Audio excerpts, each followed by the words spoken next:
Bueno, en la clase pasada vimos el pensamiento político de Maquiavelo. Son clases grabadas para los chicos del profesorado en Ciencias Políticas del IES Clara J. Armstrong. Debido a la cuarentena y a razones de público conocimiento, nos vamos a estar comunicando por medios online para que no perdamos las clases y podamos seguir avanzando en esta materia de historia del pensamiento político. Como les decía, en la clase pasada habíamos visto el pensamiento de Nicolás Maquiavelo y en esta clase la idea es abordar el pensamiento político de Thomas Hobbes, un autor contractualista de fundamental importancia para el razonamiento de lo que fueron las teorías de la soberanía absoluta y del surgimiento del Estado-Nación.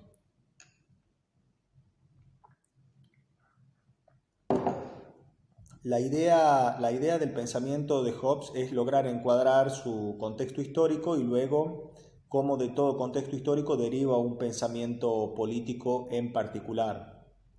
Tanto Maquiavelo como Thomas Hobbes tenían la misma preocupación para la época, siglo XVI, siglo XVII, surgimiento del Estado-Nación en Europa, tal como lo conocemos hoy, aunque ha ido evolucionando las instituciones del Estado-Nación, es más o menos los conceptos de base son similares, los fundamentos son similares.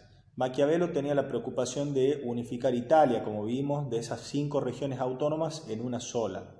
Thomas Hobbes veía que la Inglaterra de su época, la Inglaterra en la que él escribe, 1640-1650, enfrentaba una guerra civil muy marcada entre aquellos partidarios de la monarquía absoluta y aquellos partidarios de la monarquía parlamentaria.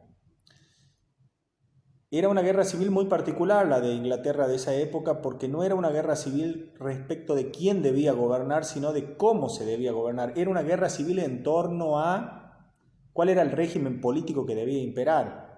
Entonces estaban los partidarios de la monarquía parlamentaria, es decir, de que el poder resida en una asamblea de personas, y estaban los partidarios, entre los que se sumaba Thomas Hobbes, de la monarquía absoluta. Él decía, cuanto más unificada sea la soberanía del Estado, más va a ser la potencia para imponerse sobre un determinado territorio, sobre una determinada población, y más efectivo va a ser el poder del Estado.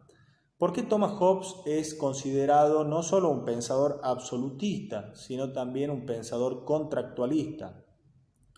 Porque divide su obra teórica en 3 partes fundamentales. La primera de ellas es, como todo pensamiento contractualista, no solo Hobbes, como todo el pensamiento contractualista, la primera de ellas es un estado de naturaleza, que en Hobbes coincide con un estado de guerra. Luego tenemos una segunda etapa que es un pacto o un contrato, y finalmente tenemos una tercera etapa del pensamiento contractualista que es la sociedad civil o el estado político, ¿no? Que ya se caracteriza por la constitución de un poder soberano. Vayamos por parte. Estado de naturaleza. Dice Hobbes, y es fundamental comprenderlo, su concepto antropológico, su concepto del hombre, es que el hombre es egoísta por naturaleza, egoísta, individualista por naturaleza, y siempre va a buscar la satisfacción de los fines personales. Entonces, en el estado de naturaleza hay 2 componentes. En primer lugar, no hay poder común, no hay un estado soberano. Es una situación en la que no hay una instancia institucional superior que pueda administrar en cierta forma la manera en la que se deben dar las relaciones sociales. Entonces, el pensamiento de Hobbes dice que en este estado de naturaleza, si nosotros, a la falta de un poder común, de un gobierno que se imponga sobre un territorio a través de un sistema normativo y a través de la coacción, si a la ausencia de este gobierno, de este poder, le sumamos la naturaleza egoísta del hombre, la naturaleza individualista de las personas, ¿esto en qué va a desembocar? Tarde o temprano van a empezar a competir los hombres entre ellos con cientos de objetivos particulares, Y esto va a desembocar en conflictos pequeños al comienzo, en conflictos más grandes posteriormente y después en una guerra, en un estado de guerra de todos contra todos, de la famosa frase de Hobbes del que el hombre es el lobo del hombre. Entonces, sin un poder común que atemorice a las personas, dice Hobbes, tarde o temprano cualquier conflicto termina derivando en una guerra civil.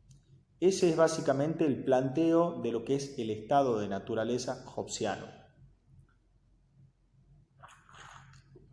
Entonces, ¿qué hacemos una vez que se ha desencadenado esta guerra de todos contra todos en un estado de naturaleza, en un estado de guerra donde no hay un poder común que pueda resolver esa situación de anarquía? ¿Qué hacemos? Bueno, ahí dice Hobbes, y en esto empieza a ser moderno Hobbes, dice, más allá de la naturaleza egoísta del hombre, más allá de su naturaleza individualista, hay una racionalidad operante en el ser humano. Esa racionalidad operante es la que le dice que el costo de oportunidad de vivir sin gobierno es extraordinariamente alto. Porque básicamente ninguna empresa, ninguna iniciativa humana puede prosperar en una situación en la que no hay poder común, porque supongamos que usted trabaje y tenga los frutos de su trabajo, pero si no hay gobierno, si no hay Estado y alguien se queda con los frutos de su trabajo, usted no tiene una instancia a la cual apelar. Es básicamente imposible desarrollar cualquier campo de la vida humana. Entonces, dice Hobbes, hay una racionalidad en el hombre, hay una racionalidad que lo lleva a decir, bueno, yo tengo que salir de este estado de naturaleza, de este estado de guerra, más allá de mi naturaleza individualista. Y esa racionalidad es la que lo lleva a hacer un contrato, un pacto con otros hombres, que es lo que se va a llamar el contrato social, con otros hombres, para que cada uno de ellos abandone ese derecho natural a hacer lo que pueda para preservar su propia vida.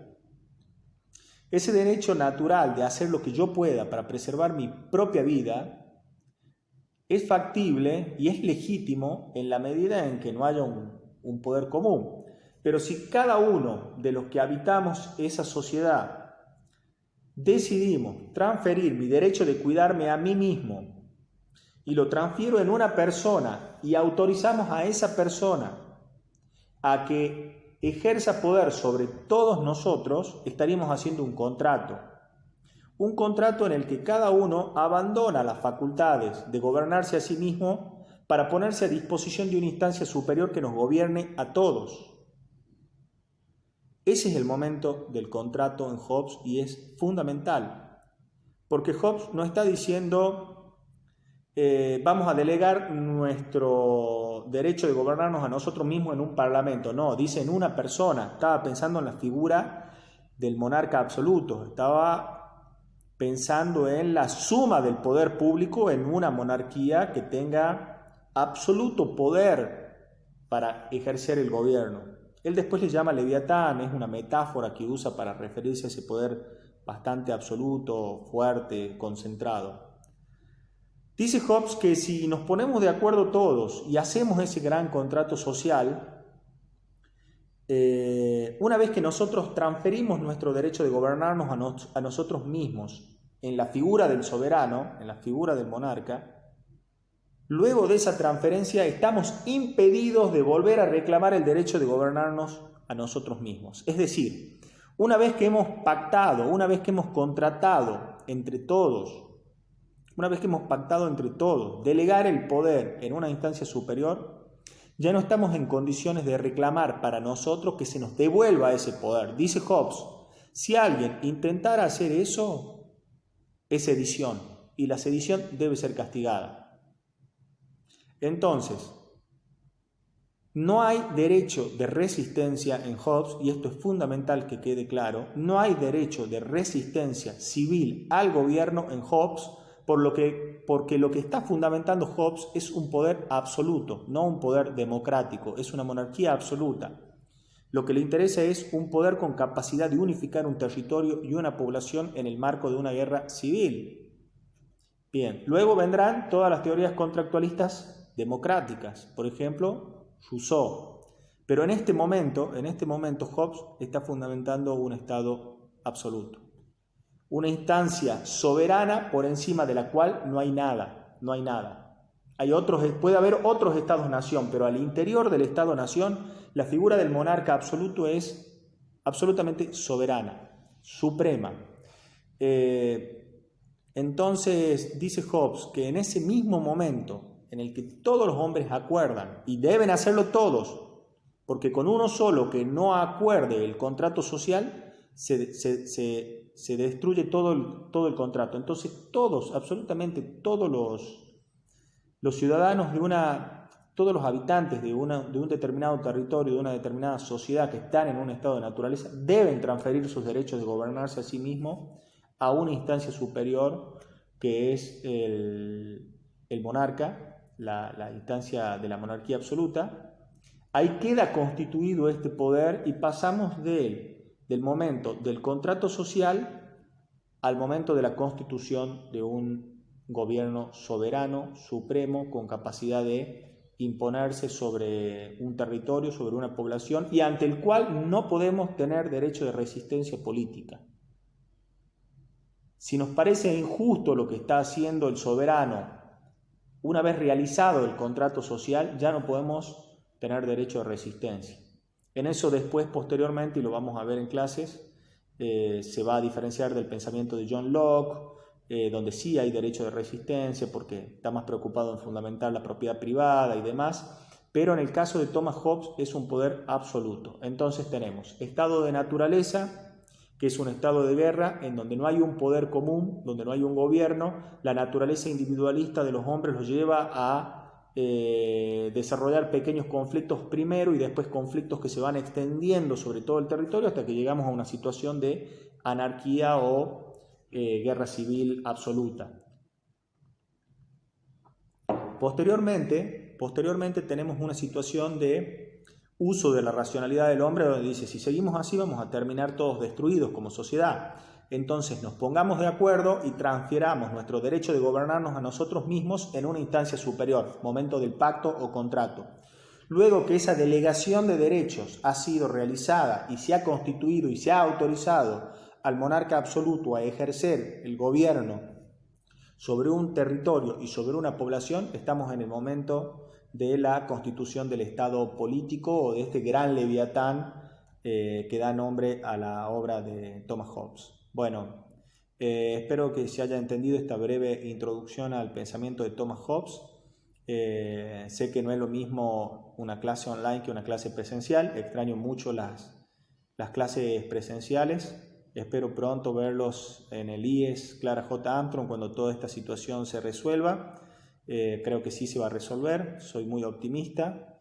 Pero por el momento hay que quedarse en casa y bueno, aportar desde casa a la educación pública, en este caso del profesorado de Ciencias Políticas del IES Clara J. Armstrong.